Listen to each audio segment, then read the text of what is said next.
আমাদের এই ভিডিওগুলো আমরা তৈরি করতেছি আমাদের Rangpur can't public school and কলেজে 9তলা কেজি ভবনের কাজ নির্মাণ ভবনের কাজ চলতেছে।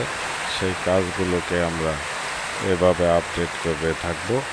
আপনারা আপডেট পেয়ে অবশ্যই লাইক এবং শেয়ার করার চেষ্টা করবেন। অবশ্যই দেখুন আমাদের কাজগুলো কেমন লাগে, কমেন্টে আপনাদের মতামত জানাবেন অবশ্যই।